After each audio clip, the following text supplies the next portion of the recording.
unanimous ting. Casual fans on the analyst ting, but it ain't KG and Travis's ting. That's undefeated. Undefeated. Undefeated. Undefeated. Yo, what's going on, people? Welcome to another episode of Undefeated Ringside.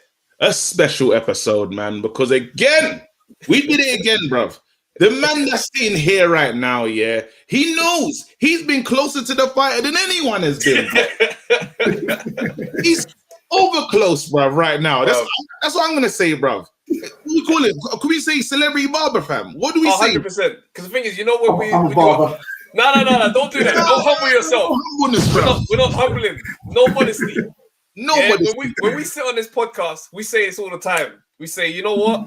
You're not on Sky Sports. This is the Barbershop energy. Yeah. But none of us cut hair. Bro, you own the Barbershop, fam. So we're bringing the energy that's in your place. Listen, Travis, let's get into it. Let's start properly. All right, KG, bro, what's your tail of the tape? Come on, bro. I'm 0-0. Never fought, never lost. But if I did, someone's getting knocked out. And it's not me. Travis, what's your tail of the tape, big man?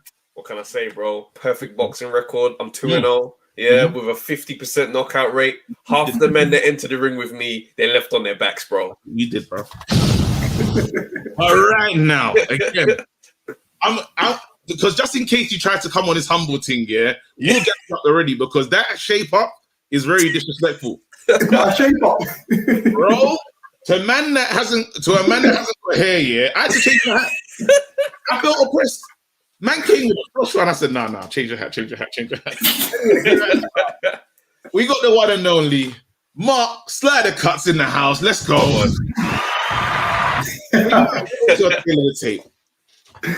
What's my record? Well, yeah, I've never lost a boxing match, so undefeated.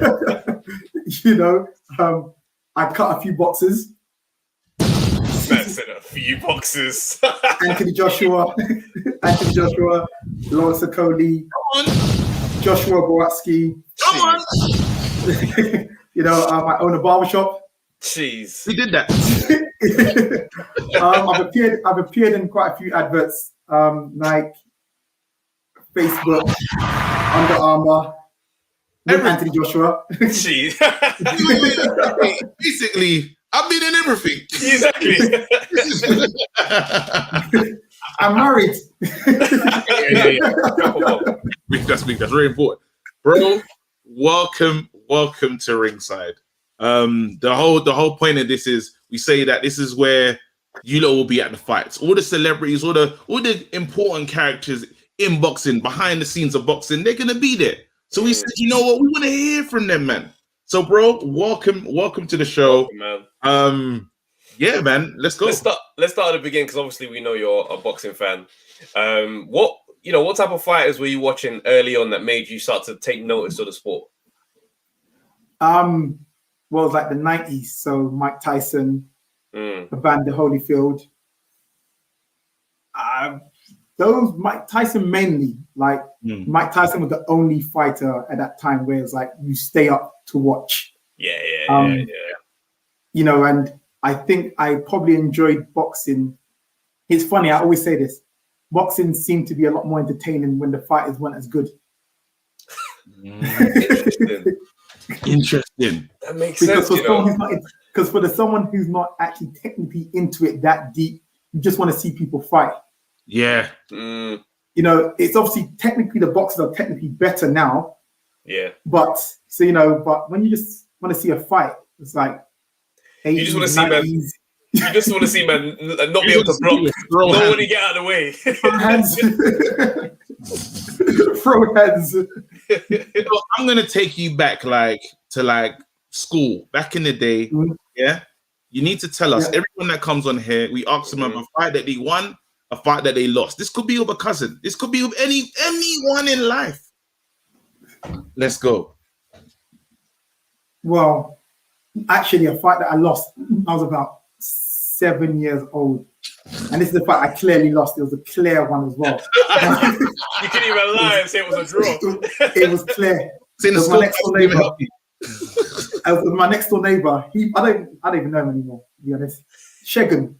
If you ever any reason, Shegan.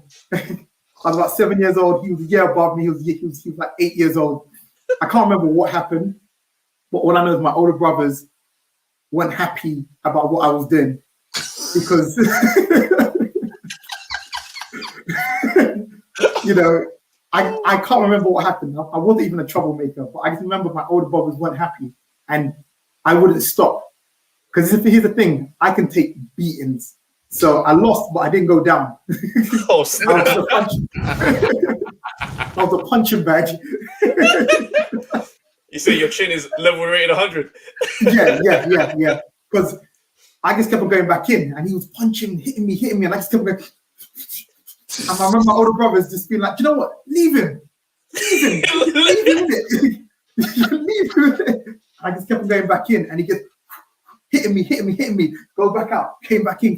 So the fight got stopped. If you could call it a fight. The assault got stopped. Wait, so what was your brother saying to you like while it was happening? Were they just disappointed with the style that he was going with, or they was like, I can't remember if it was either that I was losing or if it was that they might have told me to leave it and I was maybe being a bit like, nah. So they're like, okay, you're learning it. Leave him in it. Leave him in it. You started the fight. I didn't start the fight though. It's not my character. I can't remember what happened, but it's not my character. So I couldn't have started it. But he punched me up. Man, hold that shit. Shagun, big up yourself, man. So tell us about the win. Oh, do you know what? I had one good win, right, when I was younger, right? But when I look back at it, it wasn't really that much of a win. But everyone saw it as a win. Like I had a fight with this guy in my area, and he was like quite tough, and he had a temper. Yeah. So you know one of them people when they start going, it's not crying. Yeah. And when you're younger, that means a lot. Yeah. You could win off that. Yeah. So he had that thing right, and I remember I was nervous as well. And we got into this fight, right, and we're scrapping. And this is how it ended. This is why I say, if I'm going to be honest now, this doesn't really make it a win, but it gave me the win at the time. Was we're fighting, and I kind of somehow got a clean shot on him, and it made that sound, and everyone went, oh, you won. Yeah. And that stopped the fight. That's a points win. Yeah, because it hit clean, it made the sound, and it might have startled him a little bit, but the fight technically wasn't over. He wasn't out. He was all right. But with all the noise, everybody was kind of and they kind of just said, well, everyone just rushed it. It's like, yeah, my God. Yes, I remember my older brother was there as well. And I was proud. I was like, yeah, I think I can't leave the fight in front of my older brother. Well, not another one. In front of my older brother. And you know what the funny thing is? You know that maybe you didn't win, but you walked off like you won, though, innit? I was boasting about it.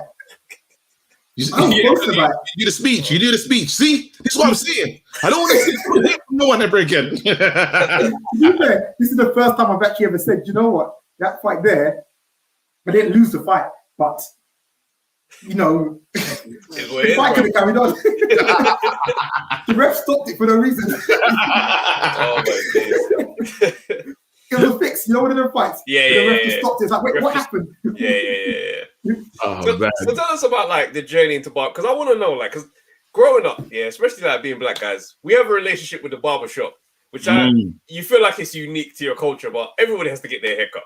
But with us, barbers, I feel like they're just there in the area. Like, I don't know when it starts. I don't know how you become a barber. Like, how long have you been in this business? Since I'm 36 now, so since I was 13, 14, so about 21 years. Wait, no, 20. Sorry, I'm lying about 21 years. My math is all wrong. About 22, 23 years. So wait, who let you hold the shears at like 13, 14? Whose hair was you touching? My hair. I was my first client. Right, okay. You know, I was the guinea pig. I got the messed up haircuts. I got the insults in school. You know, I was the sacrifice. Because at least a family member that you made the sacrificial lamb. Usually it's like you got to cut your little cousin and stuff like that, but you was cutting your own hair. Yeah, but my little cousin was next. he was the second client. My little cousin came from Nigeria and started living with us, and it was like his mom was like, oh, so he needs to get a haircut like me. But yeah, I'll cut his hair. And the thing is, the role of the barber, it's like it takes on many roles. Like, yeah, you cut hair, but the conversation, you're like a therapist on the low, because there's some conversation you have with the barber that you leave it, you feel like, I feel like a weight has been lifted. I ain't really been able to speak to the man like this. Is that a part of the role as well? Tell us about the culture. I feel it is now a part of the role. It's always been that, but barbers just never acknowledged it. It was just the thing that people just did. But now it's got a lot of attention around it. It's like, everybody seems to know that they speak to their barber. I guess before, no one spoke about it, so I guess they just thought they were the only one. But now everyone knows, because I've always noticed it. When I was younger, cutting hair, I always find it strange that people used to just talk about their business. Like, I've heard some stories from people, and I'm like, you haven't told anyone else this. Like, what makes like, I'll tell you a funny story. I'll tell you actually a funny story. There's this guy, right? He came to the shop, right? It was like his second or third time to the shop. Maybe second. He walked into the shop. We're just talking. He was just standing there waiting for his haircut. And I can't remember how he got a leeway into the conversation, but he kind of eased his way into the kind of like the group conversation in the shop. And this is what he said, literally. So imagine you two are just talking, and then it's kind of like, yeah, you're saying whatever you're saying. And this is what he said. He goes, yeah, so my girl cheated on me and she won't be back. Barbershop is lit. That's all we need. Straight out the gate. And in my head, I'm like, where has this come from? Where did this come from? And like, what? And he's just like, yeah, she keeps billing off my phone. Like, she wants to be back with me, but she cheated on me with this person and that person, whatever it is. And obviously he just needs to get it off his chest. That's right. Barbershop. So just kind of like, okay, so the whole barbershop started giving him therapy. Of course, that's what I was about to say. Yeah, everybody would have been up for that. We all stopped that individual conversation, and we're like, hey, there's a man in need right here now. So talk to us. It's so mad. But what is the feeling like where you're cutting someone? Because obviously we've been the people that get the haircuts. But what's the feeling as a barber when you're cutting someone's hair, you haven't seen that client in a while, but then he walks past with a fresh trim, and it was not you? Because I don't know what that is like. He's got the you feel cheated on? I'm one of the few different barbers, to be honest, where I'm cool with clients going to other barbers. This is part of my success as a barber, that I've always treated it as a business and been like, customer owes me nothing but the money for the haircut. Anything outside of that, it's all bonus. You coming back is a bonus, but you don't have to come back. So because I've always treated it that way, and I've never put that pressure on clients, that you have to be in my chair. No, you can go to someone else and come back to me if you want to. What's this loyalty? But do you throw shade though? Like when you're cutting, it's like, use this last guy, boy. Your line's all funny. Is that? Hey, that's what it is on, yeah. I know we get it up as well. No, I'm the opposite actually. I'm actually the opposite. I don't actually like to diss other people's work, even when I think it's not good. But I don't feel comfortable doing that, which has been an issue in the past, because there's times when someone goes to someone else and it's like, you've really messed up all my lines and the shape that I give, but I just don't like dissing other people, to be honest.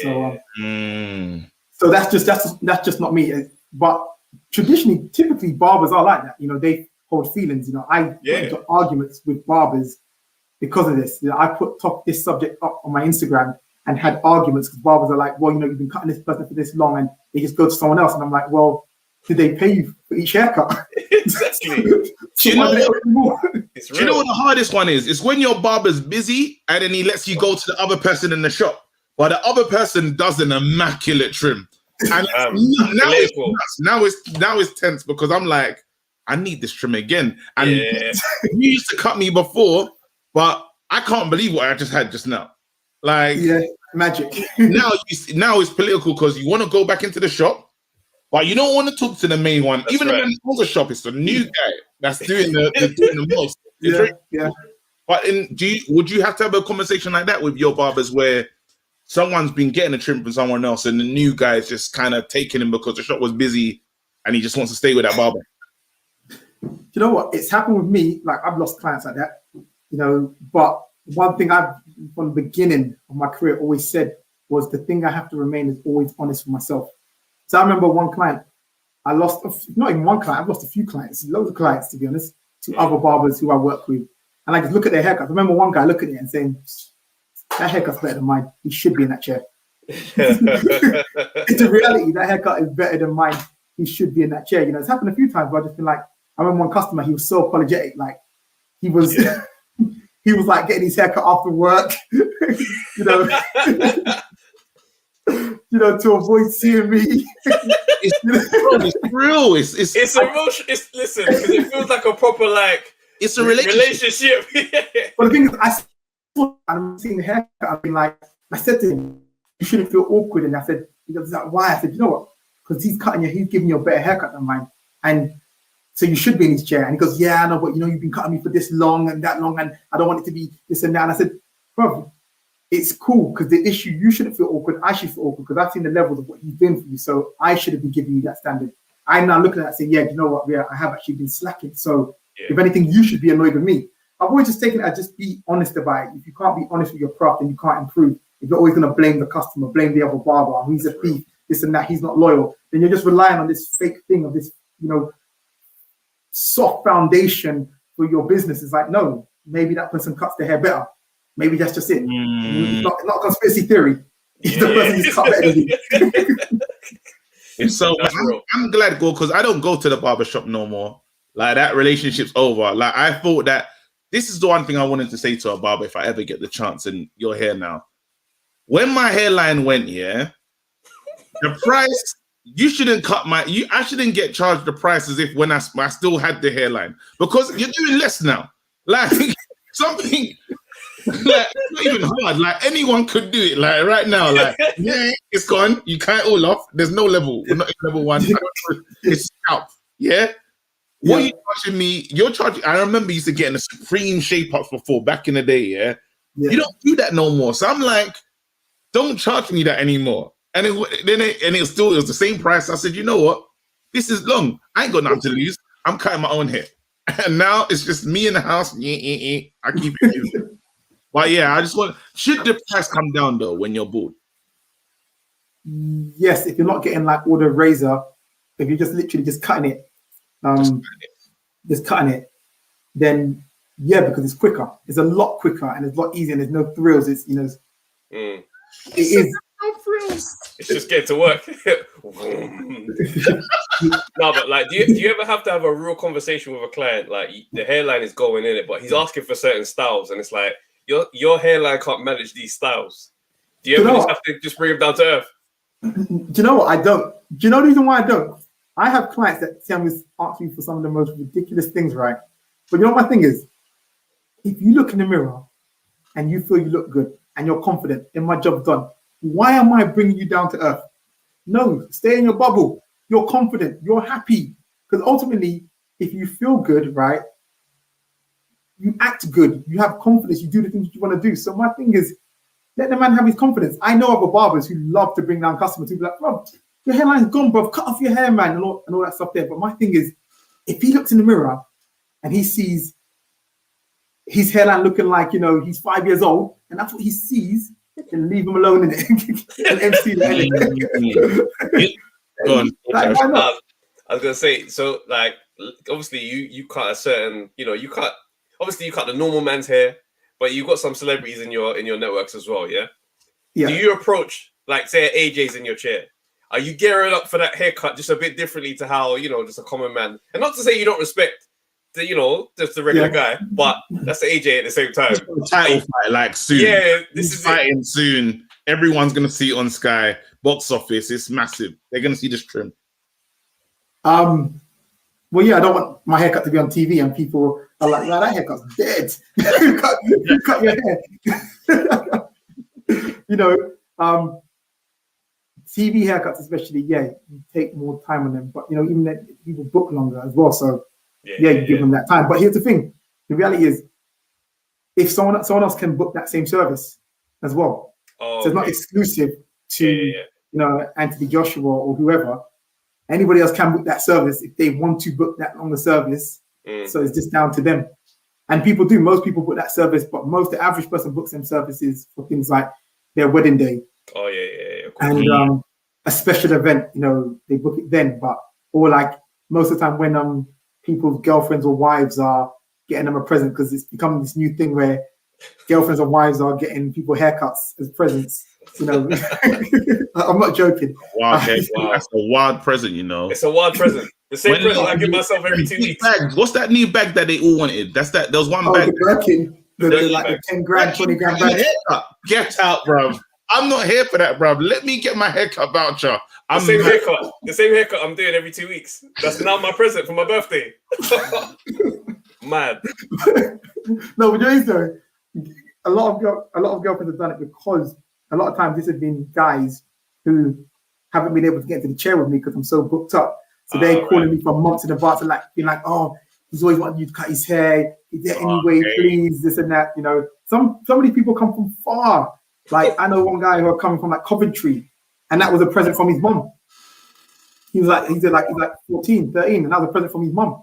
Because she said, oh, he watches you, he wants me to get a haircut of you, so this is his birthday present. Respect to that way.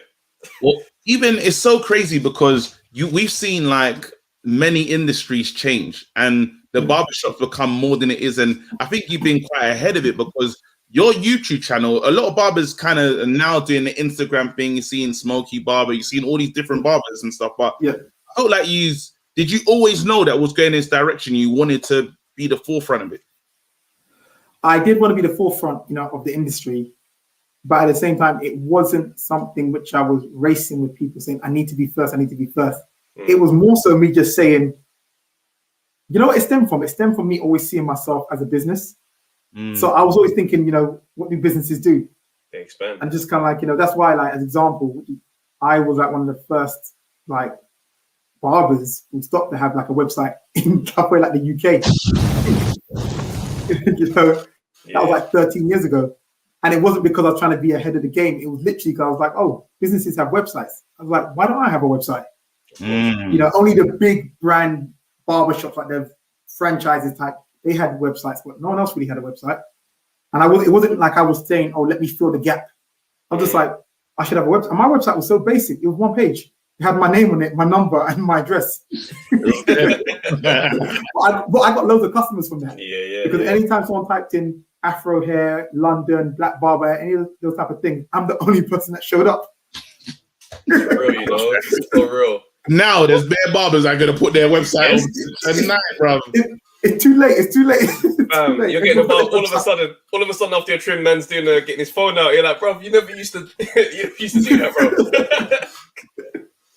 Oh, it's mad. So what's the conversation like? I'll just kind of like just doing what businesses do. So just like I'm just pushing at the time, and I was always willing to invest into myself. So even when I'm doing different videos, so even now, like people are now doing professional videos, but I was doing professional videos 2000 and whenever Instagram brought in videos, and it was 15 seconds initially. I hired a videographer. And we were doing 15-second videos of clips of haircuts and everything like that. And I was paying him like a monthly wage to do it. So I know, and that was just because of like innovation. I don't know. I just saw it as this is my business. So, do what businesses do and push your business and invest into yourself. That's real. I love it. Listen, he's dropping gems. I hope gems here, for real.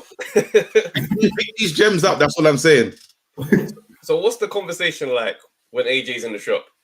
Because obviously that must come. Do you like, are the men allowed to get involved in the conversation in the same way, or are you more like, all right, AJ's here, you man chill? No, everybody could get involved in the conversation. He gets everybody involved in the conversation. Okay. If you didn't know who he was, you wouldn't think he was anybody. He walks in and says hello to everybody. Like shakes people's hands, like, oh, you're right there, how you doing, how you doing? People walk in and go, oh, how you doing? Like as if he owns the shop. How you doing, how you doing? But no, but seriously, he gets everyone involved. He randomly asks people. Like he's the type of person who would be like, we've never actually spoke about it, but he is the type of person to be in the shop and he will almost see someone like, I can't explain it. He could see someone there and maybe that person wants to get involved in the conversation and he almost senses it, and he will bring that person involved in the conversation. Yeah. So he just randomly say to the person, "Oh, but what do you do? This and that. What do you think about so and so?" So there isn't a situation where it's kind of like, "Oh, nobody can come to the shop and nobody get involved in the conversation." But even if I was trying to do that, he brings everybody into the conversation anyway. That's so nice, man. Again, you can feel that even when you're talking about how you take barbering and how your approach to it and how you don't really, it's kind of, there's a humility in what you're saying from the beginning. So you kind of understand how the relationship with AJ it makes sense. If you see like, I would say like kind of similar people, because AJ gives me the vibe of like, he's just humble, but he can just punch people up. Do you know what I mean? He'll humbly punch you up. Do you know what I mean? Like, it's mad. It's no. Real.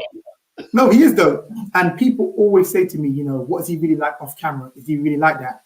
And when I say, yeah, he is, they're like, nah, you're lying. And I could tell you so much stories of things he does, which is so off camera, right? But obviously, if you start saying these things, everyone starts saying, "Oh, can you do this for me? Can you do that for me?" But he just randomly just helps a lot of people. Yeah. Like just randomly, like in the shop, people that he loves to see young people pushing and taking initiative and doing something with themselves, no matter how small it is. So if he sees someone doing something, he always will help or try and help that person. So if he saw someone coming in sweeping up the shop, he'd be like, "Right, what, you new here?" He'd be like, yeah. He goes, why are you sweeping up the shop? Why are you doing this job? "I'm just trying to earn a little bit of money." And then he'd just be like, "Why? What are you doing? Are you saving up for something, this and that?" And then from there, he just helpful, and he loves us to see that. So yeah. Off camera, I think is actually more than you see on camera, because he's not on camera talking about, "I help this person, I help that person, I've done this for this person." So people think it's a front, and they're always like, "Oh, you would say that," and I'm like, "Nah, it's not a front. It's not a front." It's been too consistent to be a front. If it is, it's that for a long time. Yeah, maybe that illusionist guy though. When you see he's working, have you seen that movie? Everyone, the illusionist. Illusionist. Are we going to talk? Oh yes. And he's man, the classic. And he speaks about one magician that's been walking. The Prestige. That's it. The Prestige. Yeah. Fantastic. Anyway, make sure you get people. I don't want to spoil it. Then. You spoil it. I didn't spoil it. I was after spoiling it. No, I was close. I was like, you know what? You lot are not saying. Is it a spoiler though? If it's like 5, like the movie's like 8 years old. Spoil it, bro. It's old. Spoil it. I think it's longer than that. It might even be like 12 years old. Nah, still you can still watch it and enjoy though. So I'm gonna spoil it to make your point. Make your point. Nah. Oh man, because it's a great bit when you get to that part. Go watch it. Now people gonna watch it. You're not saying I've done something. Fine. There you go. Oh man, here we go. It's a stupid question because I feel like you have to give this answer now. But we got Tyson Fury versus AJ. It's coming soon. Well, we hope. Who wins that one, bro? AJ. Is that just as a barber, or like you've looked at both of these men? He said, you know what, he's got what it takes to beat him. Yeah, and I feel like AJ has been in a place where, I'm not a boxing expert, can't say that at all, but I feel like every fight he's improving, and I think it probably would have been easier to fight AJ a couple of years ago, but I just feel like he's just been improving, and he's kind of like he's an all-round boxer.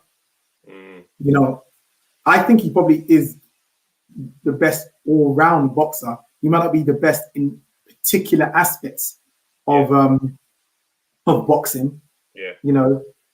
But I think as an all-rounder, I think he's the best all-round boxer, and he's just constantly improving. And I think honestly, I also think as well, the longer people, when people kind of like putting off fighting him, I just feel like the longer you put it off, the better he's actually getting. So it probably would be easier to fight him sooner rather than later.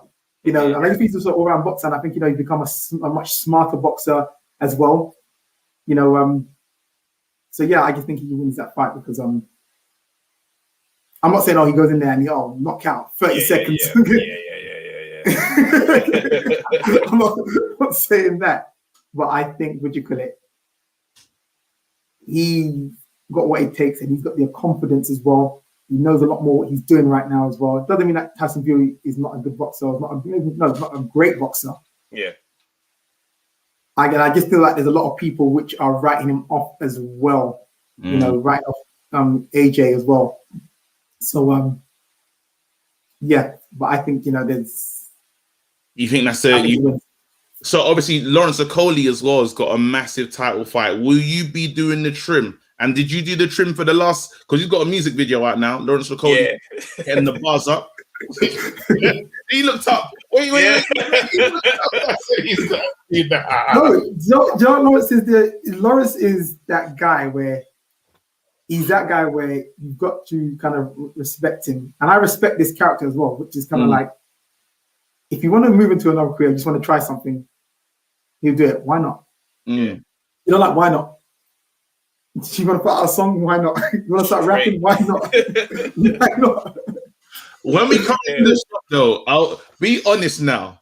And Okolie's gonna see this because we make jokes about Okolie all the time. But last song, because we had him, we interviewed him, we had him on. Let's be honest now. This new song or the last couple of joints that he's dropped, is it playing in the shop on a standard? Oh no. Here's the difference. I don't play none of that type of music in the shop. I don't play music. I don't play music with profanities. I don't play music gangster stuff. I don't play no shoot 'em up, this and that. I don't play none of that. So whether I know you or not, I don't support that. Okay. So what do you play in the shop then? So what kind of? It's a mixture from gospel to kind of like a lot of kind of like there's funk we play to soul. But yeah, my shop I call my shop a PG, like a PG family rated shop. Okay. So at any point you can come in. It's not kind of like if you come here suddenly on Friday night, then it's turn up. No, you can come here with your family at any time. Wow, yeah. It's a proper business. I like that. See, that sounds proper. Barbershop, boy. There'd be like a little TV on the wall, and I see some stuff on there in life that I don't even see there for the first time. They used to smoke in my barbershop. Like they smoke. Like literally, you walk in like, oh, okay. Do you know what I mean? So it's crazy. It's crazy, man. Yeah, so I wouldn't be playing it in my shop, no. And he knows that, So you can't even just secretly try to turn it and say, "Listen, I got a new one." Like, but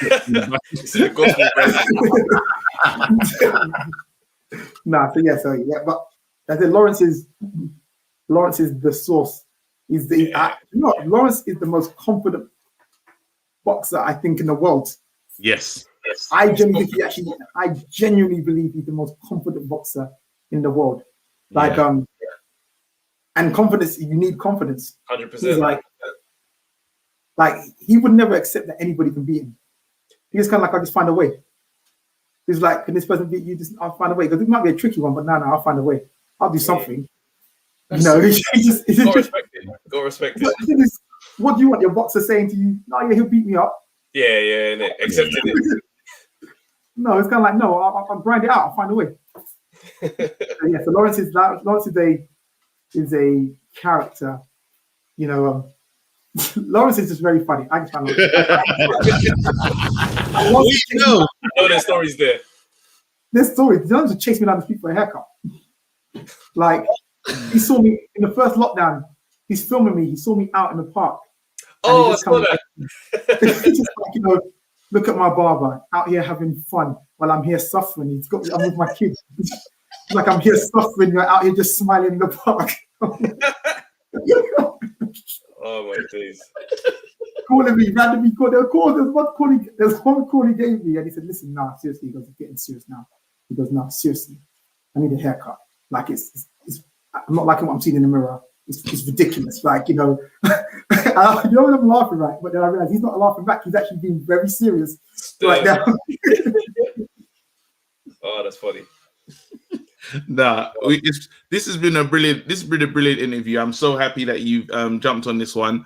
Do you want to do the quick fire, Trav? Okay, cool. Yeah, do the quick fire. So you just have to answer. Yeah, like don't think about it. Answer. Yeah. All right, I'll start. Nigel Benn, Chris Eubank. Chris Eubank. AJ, Lawrence Okolie. AJ. Prince Nassim, Amir Khan. Prince Nassim. Errol Spence, Crawford. I don't actually know. No, let me let you into something, guys. I am a heavyweight fan who's getting into the other weights now. But generally, I just come from. I just want to see big people, big punches, big punches. Yeah. I never before respected the whole technical aspect of boxing, but in recent times, I've started getting into it. So before, when I used to see two boxers swinging it out for ages and nothing was happening, that I found that boring. So it never interested me. I got one for you. So you're talking about, I'm just like, I just haven't even watched them box. I'm with you. Last one. Mike Tyson, Muhammad Ali. You see this quick fire. He said, I don't want to get crucified. We know that is Mike Tyson all day, bro. I don't want to get crucified. There's something you're not allowed to say. It's worse than getting, something the worst than getting cancelled. Sometimes you just wish you got cancelled instead.